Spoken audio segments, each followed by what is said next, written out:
programang ito ay rated SPG. Striktong patnubay at gabay ng magulang ang kailangan. Maaaring may masiselang tema, lengguwahe, karahasan, sexual, horror o droga na hindi angkop sa mga... You need to go home and get rid of all your shoes na may missing shoe embellishment. Bakit? Ano bang nangyayari, Mami? Hinahanap silang bagong evidence.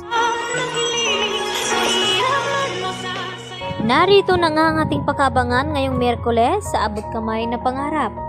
Dali-dali naman na tinawagan ni Moira itong kanyang anak na si Zoe at sinabi na kinakailangan na umuwi agad sa bahay ni RJ dahil may bago daw ang ebidensya na nakuha itong sina Giselle at RJ at ang mga pulis. At dito na nga na tinanong ni Zoe kung anong ebidensya iyon. At dito na sinabi ni Moira tungkol dito sa sapatos ni Zoe dahil hindi niya nga matatandaan dahil hindi napansin ni Zoe kung saan nahulog itong kanyang design ng kanyang sapatos nung ito'y maitulak niya nga itong si Don Pepe sa bangin. At nang makauwi na nga itong si Zoe ay huli na nga ang kanyang pagdating. Nasa loob na nga ng kwarto niya itong sina Giselle at RJ at tamang-tama nga itong si Giselle nakita agad ang sapatos ni Zoe at kamukhang-kamukha doon sa disenyo na ibinigay ng mga pulis sa kanila at wala na ngang lusot itong si Zoe at nagtanong ito na kung ano daw ang ginagawa nila Giselle at RJ sa loob ng kwarto ni Zoe at kung bakit hawak daw nila itong sapatos ni Zoe. At dito naman na sinabi ni RJ sa kanyang anak na kumpirmado na nga nila itong tinutukoy ng mga pulis na ebidensya dahil kahawig nga ito dito nga sa sapatos at nawala nga ang disenyo na ito. Kaya kabado naman itong si Zoe na isinama ni RJ doon sa presinto upang panagutin at tanungin na kung bakit nagawa niya iyon sa kanyang lolo Pepe. At hindi pa nga inaamin ni Zoe na kung ano ang dahilan na kung bakit niya naitulak ang kanyang lolo Pepe sa bangin. Dahil agad ngang pinadampot ni Giselle itong si Zoe at ipinakulong.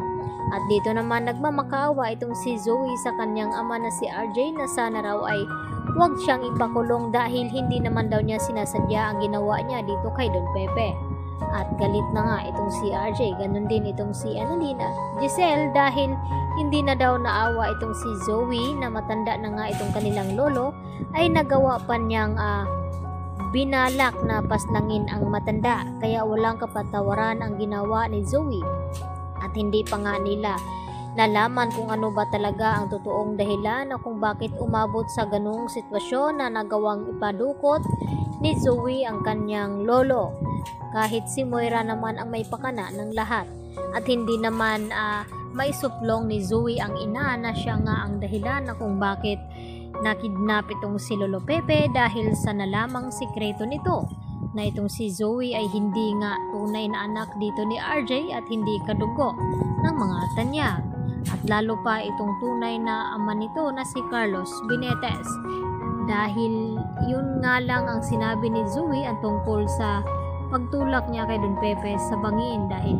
binalak niyang iligtas ito sa mga kamay ng kanyang ina at dito naman na inagaw nga dito ni Zoe ang cellphone na hawak nga noon ni Don Pepe kaya yun ay nahulog sa bangin ito. Kaya magugulat naman itong si Annalyn at Lynette sa kanilang mababalitaan na nahuli na nga nila itong salarin at kumpirmado na nga na itong ang si Zoe. Lalong-lalo naman na hindi mapakali ngayon itong si Carlos Benitez dahil siya nga ang tunay na ama dito ni Zoe at nangako nga ito sa kanya na hindi daw niya ito pababayaan at gagawin ang lahat nang sa ganon ay hindi daw ito makulong. Subalit ay huli na nga ang lahat dahil kampante sila na absuelto na sa ebidensya ng pulis at may nakuha nga bagong ebidensya laban sa kanila. Yan lang po at maraming salamat.